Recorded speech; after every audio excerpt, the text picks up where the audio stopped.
some celebrities who openly embrace me, but for the most part, they're afraid. I feel like. Oh yeah. I was in Vegas, for the porn awards, and I met a very influential person in the industry, and these are our elders, and he was so fascinated with meeting me and then hearing my story. So we parted ways for a little bit. And so I was with Mike Tyson's former manager, Craig Boogie. So when they came back, he said, man, I made a phone call and asked about you. And he said, his exact words to me was, they are afraid of you. They didn't expect you to be this good. Sharp. Yeah. Sharp. You know what I'm saying? I don't think a lot of people did. He said they're afraid. They didn't expect you to be this good. So they're intimidated. And I'm saying, man, I'm just trying to learn. I don't know the game. Y'all don't know nothing about this shit. I got a great story about this. There's I believe he's 23 now. When I caught my case, my boy did time, and when he went in, he told me to make sure I take care of his son. Yeah. Right, young black man. You know what I mean? Trying to figure it out. I'm trying to at 25. I'm trying to take care of a 12-year-old. Yeah. You know what I mean? Look out for him and give him advice and try to help him through when daddy's gone for 11 years. Hold him down. And I was talking to him today because he's about to get married. And everybody's giving advice. But I told him, I was like, you know what? I'm going to tell you this. Every 2 or 3 days, after we meet an initial girl, the fascination starts slipping away. Yeah. You were with this woman for this long, and you still are able to have that.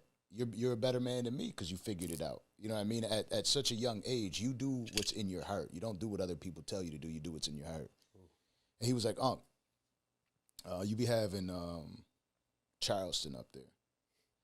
And a lot of people had decided to hate him and not understand him based on the outrageous things he says. And I watched your interview, and I really feel like he's such a fascinating person. And after that, I have watched all his interviews, and I have grown through him. And this is a 23-year-old kid talking to me. Even when he was 12, he was telling me, like, grown-up shit. You know what I mean? Like, he talked to me like a grown-up. Oh, Uncle Miggs, the reason I don't use social media is because I believe social media is what's dividing people. He said that at 12 years old. You know? Yeah, he got that old nigga spirit. Yeah, and he was telling me how watching your interviews, it guides him. You know, and he would have initially thought, until he watched the interview the first time, that you're just a selfish person that likes talking shit and this and that, until he was able to see that side of you. And then it's like, oh my God, let me watch the rest. When people really look into who Charleston is, there is something to be learned. Yeah, but I can't reflect that if I sit down on the wrong platforms. Mm-hmm. So, my nigga, I'm nothing but a reflection. So meaning, I'm the kid. If you put around all good kids, I'm gonna be good. If you put me around all bad kids, I'm gonna be bad. If you put me around kids that steal, I'm gonna steal. If you put me around lions, I'm gonna be a lion. If you put me around sheep, so I'm a reflection of the environment. That's a survival trait. Yeah, that's a survival trait, homie. Absolutely. I'm not a violent person, but I learned how to be violent. Yeah. To fit in. You're able to adapt. To fit in. Yeah, nigga, I can be a lion. If you put me around a bunch of lions, nigga, I can roar and be a lion with the lion. A little bitty nigga, I can be a lion. Yeah. Because I can fit in. Whatever environment you put me in, I can fit in. So I adapt to the environment. So that's why if you put me on a certain podcast, you put me around certain interviewers, I'm going to reflect the questions of the interviewer. Mm. So that's why you see on some podcasts, I'm this way. On some I'm nothing but a reflection, homie. So however you approach me, then that's what you get from me. That's a survival trait. So we could start off an interview and say, the fuck is wrong with you? Man, what the fuck you mean what's wrong with me? Right. Y'all saw that nigga? But you saw that kind of pissed me off. off. But listen, before that, y'all saw us vibing. everything was cool before then because they were playing cool before then. Yeah. But I came in not knowing anybody, trying to check the temperature. So soon as I see the little young nigga, I don't pick up he got a pistol on him. I just peep his swag.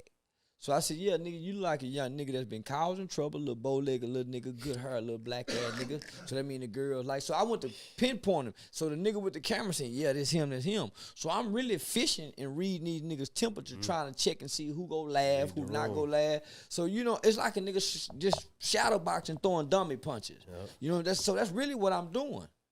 You know what I'm saying? I'm trying to check the temperature. So I'm seeing the temperature really ain't my kind of temperature.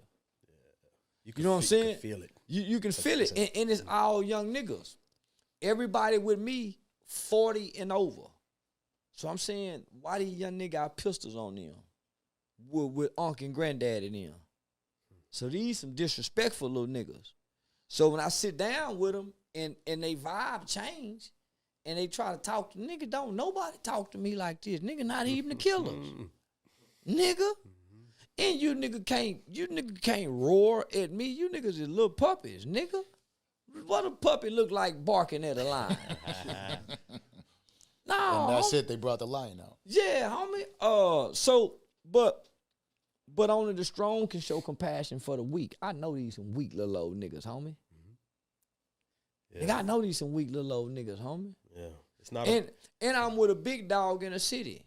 That's how after my show, Sexy Red Cow, because I'm with a big dog in the city, homie. An old big dog that been to the Fed, the OG niggas. The young niggas, one of the old niggas I'm with, go in there and say, man, I know this person. Oh, you know such. So they know everybody. So I'm with the old OG niggas. So when the little niggas do that, homie, I already know they fucking up. I already know everybody in the city fit to turn against these niggas because the city done embrace me. Right? So that's why I give them their money back. Man, get them niggas their money back, homie. I ain't finna walk out of here and do these little niggas like, ain't no telling how much little dope they done. So, man, get them the nigga back their money so there's no strings attached. Yeah. And they really missed their blessing. Clean cut. Yeah, and they really missed their blessing. So, and it takes a real one to do that. Well, me, and I'm just gonna be transparent. Me and my niggas kind of got into it over that. Because they said, man, you moving wrong. Because I was wondering, like, who vouched for that? Like how'd you even get up well, in that situation? Because the OG niggas took us there. So this is supposed to be a premier young niggas who's supposed to go blow up. My thing is, homie, I'm going to get with the no-name young niggas. I'm going to get with the no-name podcast. That's my game. Yeah, try to show them love. Yeah. I'm going to take my light and light they light, right? If they really got a light. So the big homie them took us there. The nigga that take me there, nigga, I'm booked in Chicago and my life in their hand. And I fuck with these old niggas because they some real solid old niggas done been to the feds, ain't told on nobody. They got away with the money. And nigga, they can still, homie. So these the silent investors that niggas don't know who really put money behind the rap niggas. Right, yeah. So I got the silent investors, homie. So nigga, I really got to pass through the city. These young niggas just ain't respecting the game. Nah, you showing them what was up. Like that's one of the first rules I learned in business. Nigga told me this shit. He said, hey, as quick as you take somebody money, be just as quick to get that shit back. Yeah. Go left. Homie. So I wanted to set an example in the precedent amongst my people. I ain't trying to fuck over none of my people, even if they the wrong people. Yeah. Nigga, giving them back their money because we get more of a blessing, homie, walking away from these weenie ass niggas, homie. Right. Get these niggas back the money. So me and my niggas kind of got into it, homie, over that. Cause they feel like, homie, you moving wrong, nigga. We shouldn't have been in that situation with no young nigga with no guns. And they might be right. But nigga, once we leave our house and our home and say we going to go do this, nigga, be ready to die. The thing about it, homie, nigga don't want to get killed, and I don't want my people to be killed, homie. And the last thought that we got to live with for eternity is, man, he bitch ass nigga got us, and we could have prevented this from happening. That's a hell of a thought to die with, my nigga. And that's your last thought for eternity, man. He bitch ass nigga got us.